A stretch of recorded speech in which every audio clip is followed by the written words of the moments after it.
ইংরেজদের পয়সায়, হিন্দুদের পয়সায়, আর বিদেশিদের এনজিওদের পয়সায়। বুঝতে পেরেছেন আমার ভাইয়েরা? এই পীর সাহেব নাকি দাবি করেছেন যে তিনি আহলে বায়েত, আওলাদে রসুল। আমরা জানি পূর্বে যিনি মাছ ভান্ডারের পীর সাহেব ছিলেন ওনার কোনো বংশই পৃথিবীতে নাই, যারা আছে সব খাদেমের বংশ। কথা বুঝতে পেরেছেন? এটা আপনারা সাজরা তালাশ করবেন, সাজরায় দেখবেন যে তাদের আমি আওলাদে রসুল হযরত আব্বাসের বংশ, শাহ কেরামত আলী জৌনপুরী রহমতুল্লাহর নাতির ঘরের নাতি। আমি মুখে কোনোদিন বলবো না আমি আওলাদে রসুল। আমার কাছে চাইবেন, সাজরা বের করে দেখায় দিব ১৫০০ বছর আগে পর্যন্ত কিভাবে আমার পিতা থেকে আমার পিতা এইভাবে যেতে যেতে আল্লাহর হাবিবের চাচা আব্বাস পর্যন্ত পৌঁছেছে। মুখে মুখে বললে চলবে না।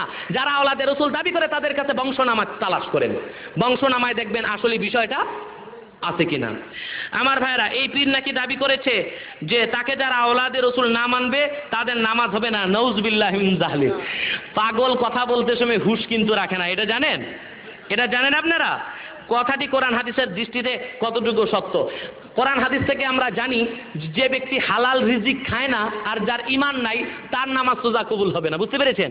আল্লাহ তাআলা কোরআন শরীফে নিজে ফতোয়া দিয়েছেন, ওয়ামাই ইয়াবতাগি গায়রাল ইসলামি দীনান ফালান ইউকবালা মিনহু।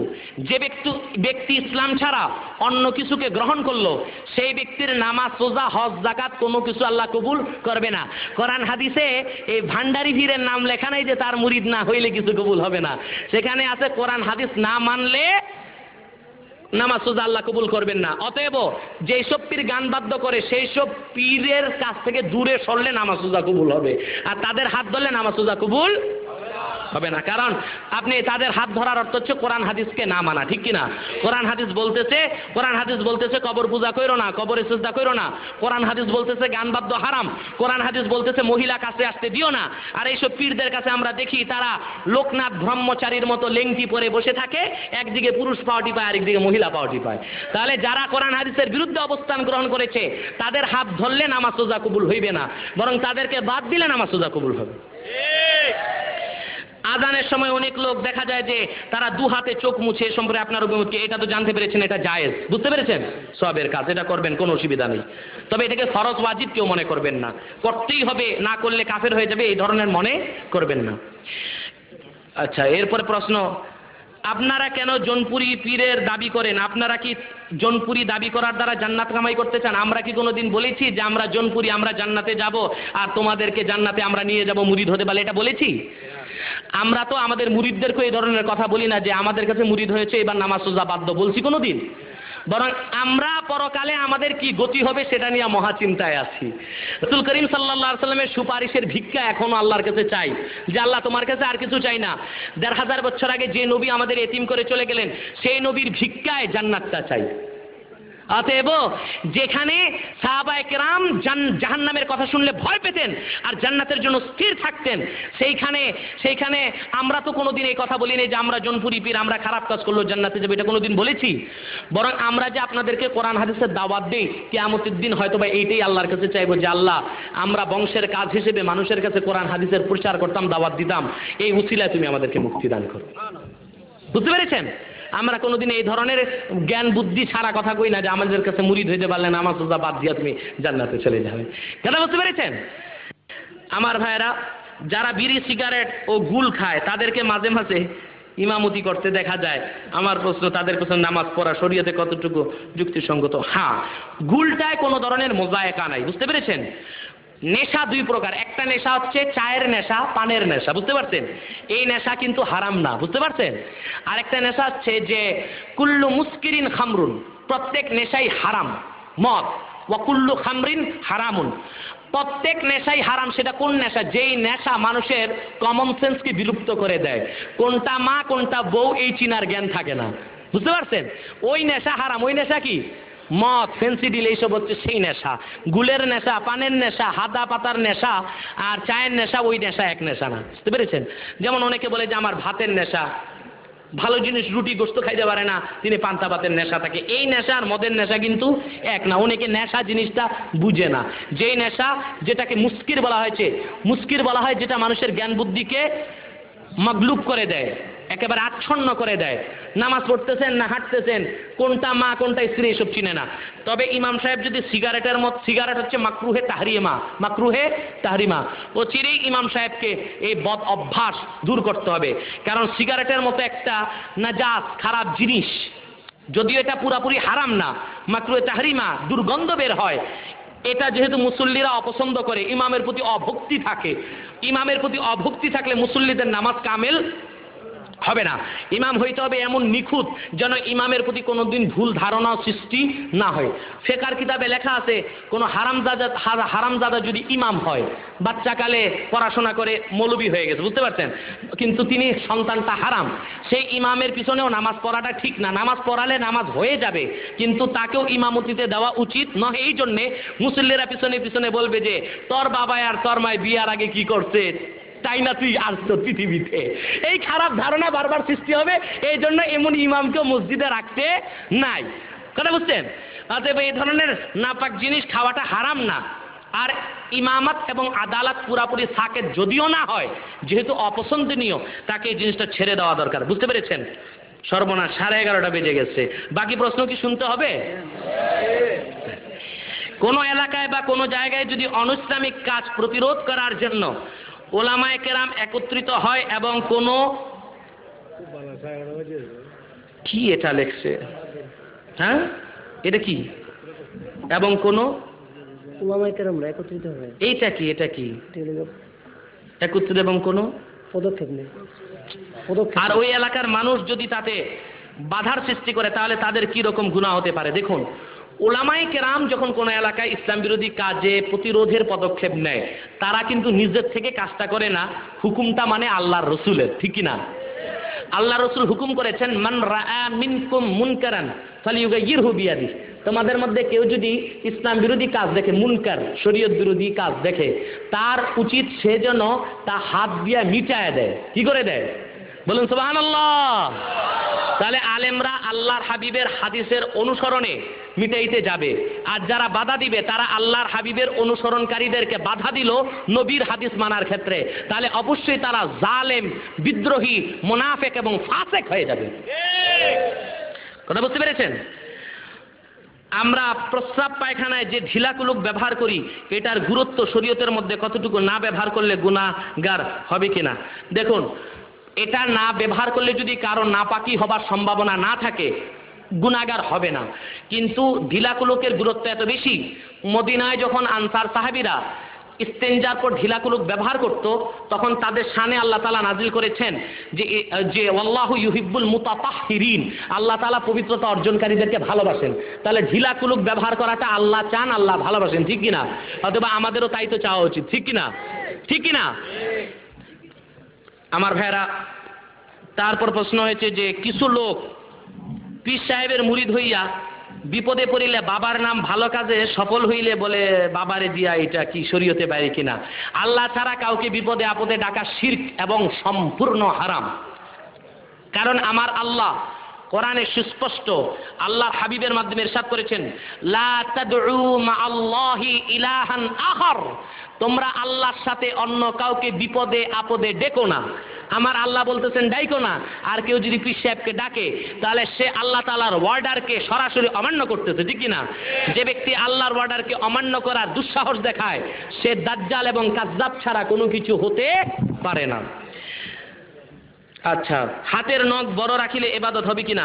হাতের নখ বড় রাখা হচ্ছে মাকরুহে তাহরিমা, অবশ্যই তা কাটিতে হইবে। আর বড় থাকিলে যদি ওযুর পানি ভিতরে প্রবেশ না করে, তাহলে নামাজ এক ওয়াক্তও আদায় হবে না। আর ইচ্ছাকৃত বিনা ওযুতে কেউ যদি নামাজে একটা সিজদা করে, তাহলে সে কাফের হয়ে যাবে। নামাজের মধ্যে নবীকে স্মরণ করার সাথে সাথে আহলে বায়াতদেরকেও স্মরণ করতে হবে, তা না হলে নামাজ হবে না। কথাটি মাইজভান্ডারী পীরের খলিফা নুরুল ইসলাম মাহফিলে বলেছেন। নুরুল ইসলাম নাম নুরুল ইসলাম, ইসলামের আলো, আসলে তিনি অন্ধকার, ঠিক না?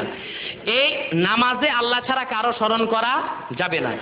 অনিচ্ছায় যদি আমরা আল্লাহ স্মরণ যেখানে, সেখানে নবীর স্মরণ আছে, ঠিক না? আমরা তাশাহুদে বলি আশহাদু আল্লা ইলাহা ইল্লাল্লাহ ওয়া আশহাদু আন্না মুহাম্মাদার আবদুহু ওয়া রাসূলুহু, বলি কিনা? মুহাম্মাদান আবদুহু ওয়া রাসূলুহু।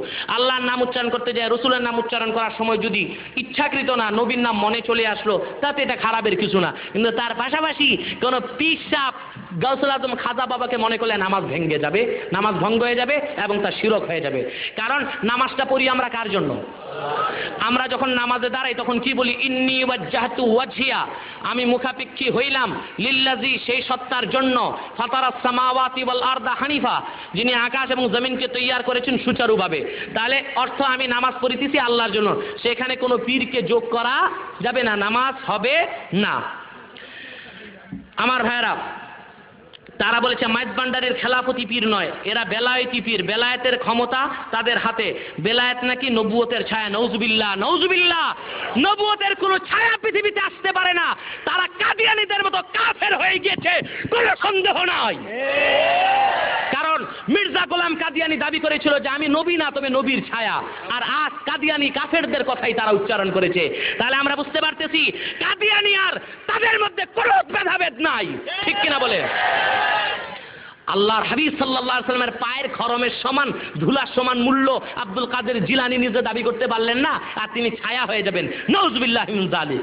নবুয়তের ছায়া এটা বলে কেমনে? নবী পাকের ছায়া ছিল তো, নবী পাকের নবুয়তের ছায়া তারা পাইল কই?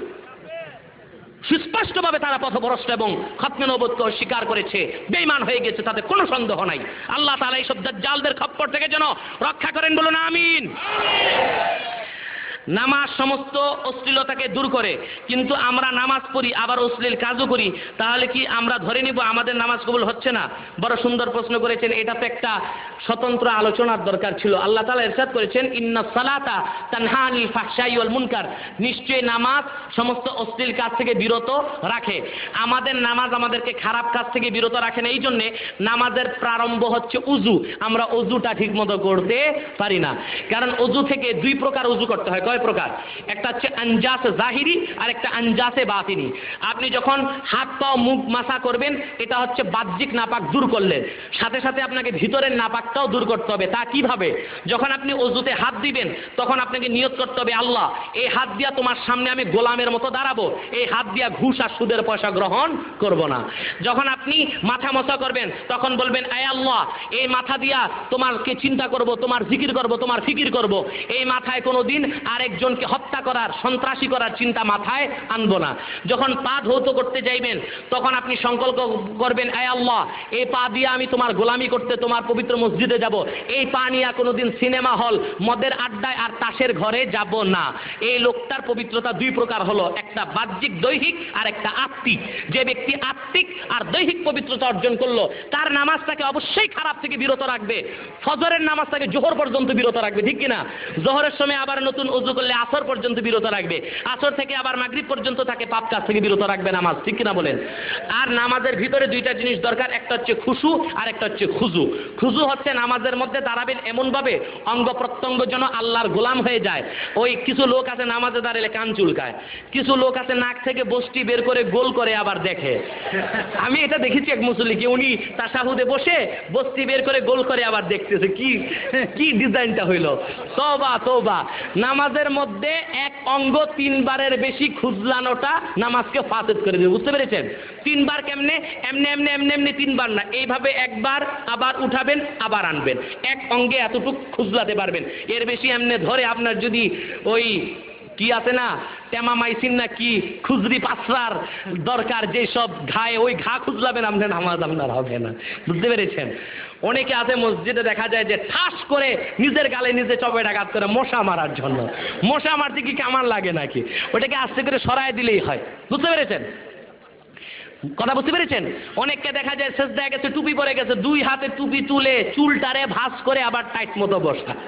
অথচ ফতুয়ার কিতাবে আসছে যে যে কোন ব্যক্তির যদি পাগড়ি পরে যায় সেজদায়, বুঝতে পেরেছেন?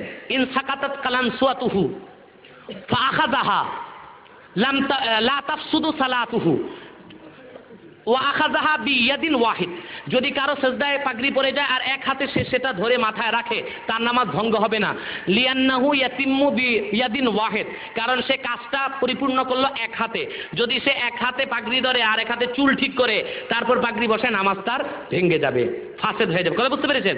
অথবা নামাজে এই যে অঙ্গ প্রত্যঙ্গকে আল্লাহ তাআলার জন্য একেবারে বিন্যস্ত করে দেওয়া, নাভির নিচে হাত বাঁধা, এটা হচ্ছে খুজু। আযা শব্দ থেকে আযা বলা হয় অঙ্গকে, বুঝতে পেরেছেন? আর খুশু হচ্ছে আপনার চতুর্মুখী চিন্তাকে, বাজার থেকে, ঘাট থেকে, স্ত্রী থেকে, দোকান থেকে, মাঠ থেকে, ঘাট থেকে চিন্তা সরায়া চিন্তাটা শুধু আল্লাহর ফিকিরে রাখার নাম হচ্ছে খুশু। কি নাম? খুশু। আমরা নামাজে দাঁড়াইলেই দোকানে মুদি দোকানদাররা হিসাব শুরু করে দেয়, ডাইল গেছে 500, আটা আনতে হবে 10, বুঝতে পারছেন? নামাজে গেলে দুনিয়ার হিসাব মিলানো শুরু করে। এই জন্য আমাদের নামাজ পড়তে পড়তে কপালে টিক্কা হয়ে যায়, বুঝতে পারছেন? কিন্তু খুশু খুশু না থাকার কারণে আমাদের নামাজ আমাদেরকে সুদ থেকেও ফিরায় নাই, ঘুষ থেকেও ফিরায় নাই। তবে হ্যাঁ, কারণ আমাদের যদি ইচ্ছা করলেও খুশু খুশু না হয়, তারপরও সে নামাজ ছাড়তে পারবে না, নামাজটাকে পড়েই যেতে হবে। কবুল হোক না হোক, নামাজ পড়ার জিম্মাদারি থেকে সে বেঁচে যাবে। কথা বুঝতে পেরেছেন?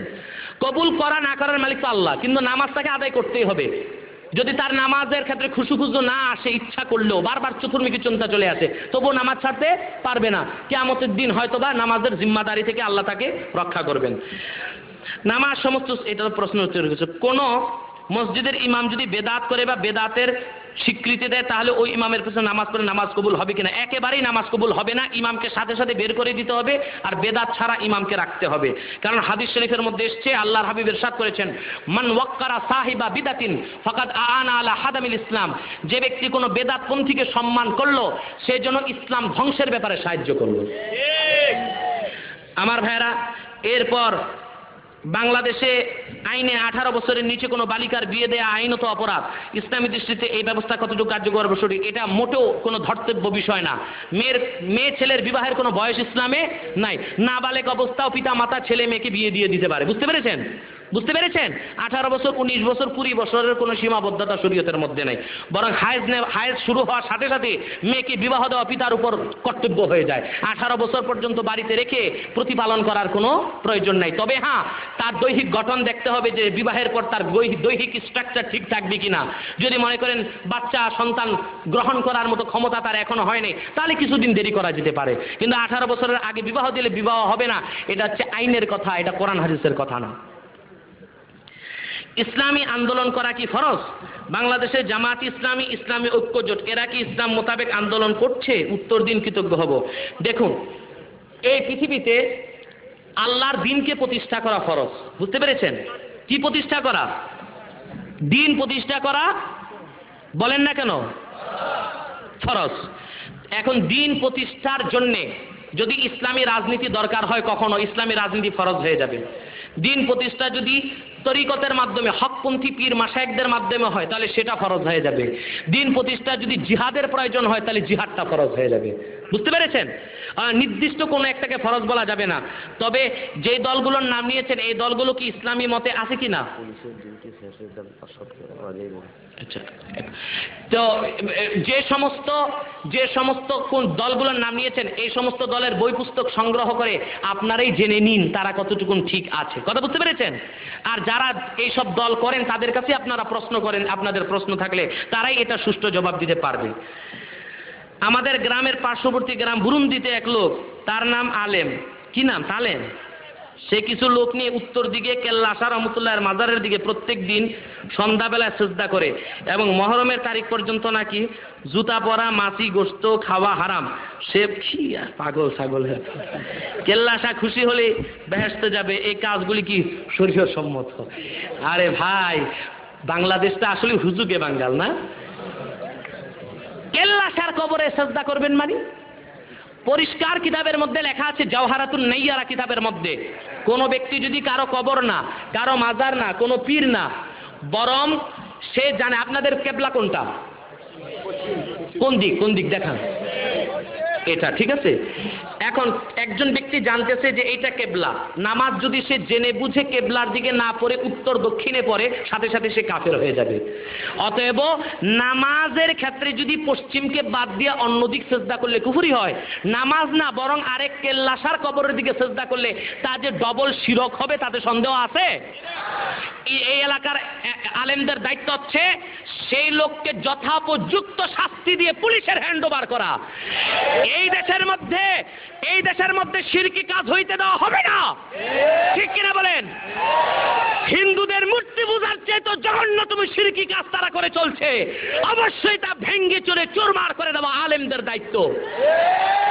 যেহেতু এই দেশ ইসলামী দেশ না, হস্তক্ষেপ করার আগে পুলিশ প্রশাসনকে নিয়ে সঙ্গে যাবেন। সরাসরি আপনারা পুলিশ প্রশাসনকে স্মারকলিপি পেশ করুন, চূড়ান্ত আলটিমেটাম দিয়ে দিন, এতদিনের মধ্যে এই আস্তানার উত্তর দিকের কবর পূজা বন্ধ না করলে অবশ্যই আমরা হস্তক্ষেপ করব। রাজি আছেন মুসলমান?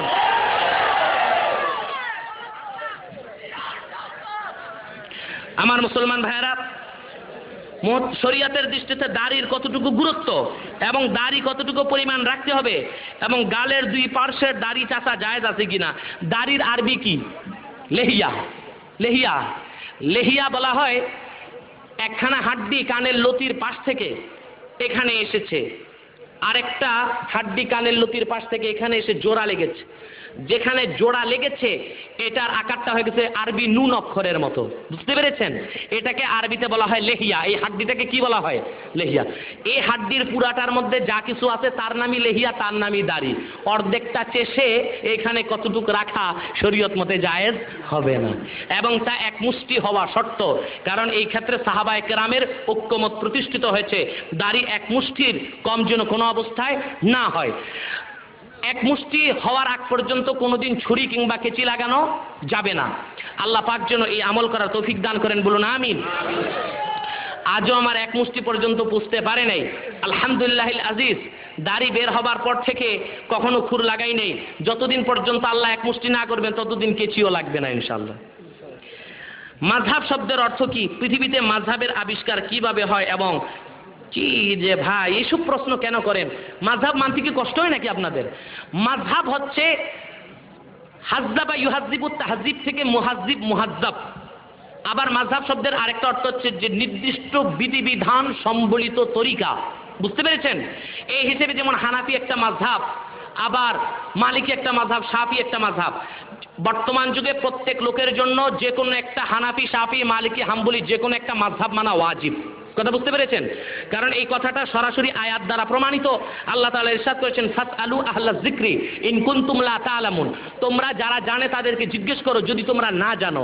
এই আয়াতের তাফসিরে হানাফি মাযহাবের সবচেয়ে বড় মুফাসসির আল্লামা আলুসি রুহুল মাআনিতে লিখেছেন যে এই আয়াত দ্বারা সুস্পষ্টভাবে মাযহাব মানা ওয়াজিব হয়ে গেছে।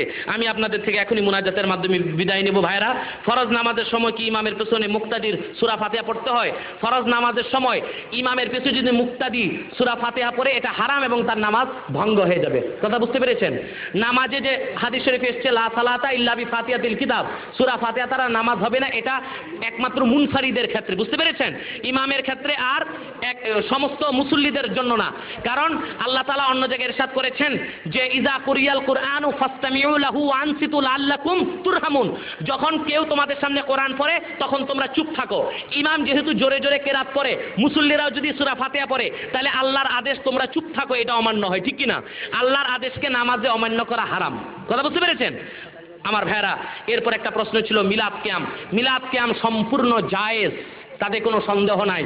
বিস্তারিত দলিল এবং প্রমাণ পূর্বের বিভিন্ন মাহফিলগুলোতে আমি দিয়ে এসেছি। কারণ কিয়ামের মধ্যে আমরা কি করি? নবী পাকের সম্মানে আর মহব্বতে একটু দাঁড়াই, ঠিক কিনা? এই কিয়াম সম্পর্কে আল্লামা ইবনু হাজার আসকালানি দুররুল মুনতাজিম কিতাবে লিখেছেন যে তাজিমুন নবী সাল্লাল্লাহু আলাইহি ওয়াসাল্লাম বিজামি আনওয়াইত তাজিম আল্লাতী লাইসা ফীহি মুশারাকাতুন ফিল উলুহিয়্যাতি আমরুন মুস্তাহসানুন ইনদামা নাওয়ারাল্লাহু বাসাইরাহুম। আমার কথা শুনেন, ডানে বামে তাকাবেন না। আল্লাহর নবীকে সেজদা করি, আল্লাহর নবীকে তাজিম করিলে যদি আল্লাহর একত্বে শরীক না হয়, সেই সকল পদ্ধতিতে নবী পাককে সম্মান করা মুস্তাহাব এবং মুস্তাহসান। সকল সেই ব্যক্তির নিকট যাদের চক্ষুকে আল্লাহ নুরানি করে দিয়েছেন, বলুন সুবহানাল্লাহ। অতএব কিয়ামে দাঁড়ায় নবীজিকে সম্মান করলে ইশকে কিংবা মহব্বতে মদিনার খেয়াল করে এটা কোনো অবস্থায় হারাম কিংবা নাজায়েজ হবে না। জি,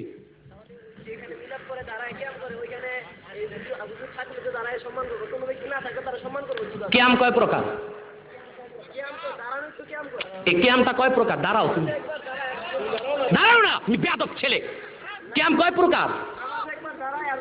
আমি বলি কিয়াম কয় প্রকার? তুমি কোন জামাতে পড়ো? কি করো তুমি? কিসে চাকরি করো? তুমি আদার ব্যাপারে এসো জাহাজের খবর নিতে। কেয়াম হচ্ছে দুই প্রকার, একটা কেয়াম মুসাররাত, যেটা আনন্দের কারণে দাঁড়ানোটা, কারো উপস্থিতিতে দাঁড়াইতে হয় না। হাদিস শরীফের মধ্যে আসছে, এক ইহুদির লাশ আল্লাহর হাবিবের সামনে দিয়ে যাচ্ছিল, তখন আল্লাহর হাবিব বলছেন যে কুমুলি হাজাল মাইয়িত, এই মাইয়িতের জন্য দাঁড়াও। তখন সাহাবায়ে কেরাম দাঁড়ায় বলেন, হুজুর হাজা মাইয়িতুল ইহুদ, একটা ইহুদির লাশ এটা। আল্লাহর হাবিব বলেন, তারপরও সে একটা মানুষ। আপনারাই বলেন, ইহুদির জন্য যে আল্লাহর হাবিব দাঁড়াইতে বলছেন, ইহুদির লাশ দেখা, ইহুদি কি হাজির ছিল না গায়েব ছিল? কই, মরে গেলে মানুষ আবার হাজির থাকে নাকি? যেই ইহুদি, তার লাশটা কি মানুষ নাকি? লাশটা মানুষ, ইহুদি মানুষটা তো চলে গেছে আল্লাহর কাছে, তা লাশ হাজির না গায়েব? এক ইহুদি গায়েবের জন্য দাঁড়ানো যে জায়েজ হয়, আল্লাহর হাবিব মদিনায় শুয়ে আছেন, যদিও তিনি হাজির না হন, তারপরও দাঁড়ানো জায়েজ। আর আমরা যখন তাওয়াল্লুদে পড়ি তখন কি পড়ি? নবী পাক পৃথিবীতে আসছেন, পৃথিবীতে আলোড়ন সৃষ্টি হয়েছে, ঠিক না?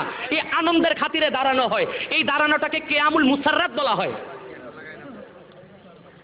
মোটেও পড়াশোনা করো নাই তুমি আসছে প্রশ্ন করতে, তুমি তো শুনবা আমি কি বলি।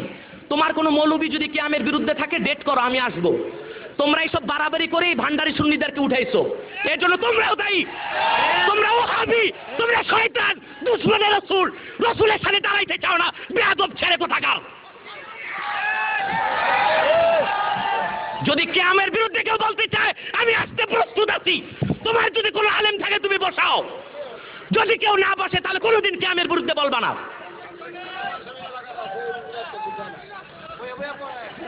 বইয়া আবার কিয়াম হয় নাকি? বইয়া তো এটার নাম জুলুস। এইটার ফাসলাও করো তোমরা এইসব বাড়াবাড়ি করে সুন্নিদের মধ্যে ফাটল সৃষ্টি করতেছো। নবী পাক সাল্লাল্লাহু আলাইহি সাল্লামের শানে দাঁড়ালে হারাম হবে, কুফরি হবে, এই ধরনের কোনো প্রমাণ কেউ দিতে পারছে আজ পর্যন্ত? নবী পাকের মহব্বতে দাঁড়ানোটা এটা একটা মুস্তাহসান, আমরা এটা ফরজ বলি না, সওয়াবের কাজ। দাঁড়াইলাম মহব্বতে দাঁড়াই আমরা, এটাকে বলা হয় কিয়ামে মুসাররাত। এখন কিয়ামে মুসাররাত, এটার অর্থ তো তুমি জানো না, তোমার মৌলবি আসলে না বুঝাই দিতাম কিতাব থেকে কিয়ামে মুসাররাত কারে কয়। একটা খুশির খবর শুনলে আমরা লাভ দিয়া দাঁড়ায় যাই না? দাঁড়াই কিনা? খুশিটা কি চোখে দেখি? নবী দুনিয়াতে আসছে, এই খুশিতে যে দাঁড়ায়, এইটাই কিয়ামে মুসাররাত। এটার জন্য হাজির থাকা শর্ত না। আর নবী পাক রওজা শরীফে শুয়ে সব কিছু তিনি দেখতে পারেন, এই ক্ষমতা আল্লাহ ওনাকে দিয়েছেন। এই জন্য ওনাকে হাজির নাজির বলি না আমরা, কারণ তিনি একই সময়ে আল্লাহ সবকিছু দেখেন। আর নবী পাক সাল্লাল্লাহু আলাইহি সাল্লাম মুজিজাতান হাজির হইতেও পারেন কোথাও, কোথায় হাজির হয়েছেন কোথাও হয় না কিছুই তো জানি না, এই জন্য আমরা দাঁড়ায় যাই, ঠিক কি না? আল্লাহ তাআলা বুঝার তৌফিক দান করেন, বলুন আমিন। সংক্ষিপ্ত মিলাদ করব। আচ্ছা, আমি মুনাজাতের আগে সময় দেব। বিসমিল্লাহির রহমানির রহিম। يا أيها النبي إنا أرسلناك شاهدا ومبشرا ونذيرا وداعيا إلى الله بإذنه وسراجا منيرا يا معشر الحاضرين ولد النبي صلى الله عليه وسلم في مكة قبل 1500 سنة وكان اسم أبيه عبد الله وكان اسم أمه آمنة وفي وقت ولادة النبي صلى الله عليه وسلم جاءت نسوة من نساء الجنة ومنهن كانت عاصية ومريم يا معشر الحاضرين قوموا لتعظيم النبي المحترم صلى الله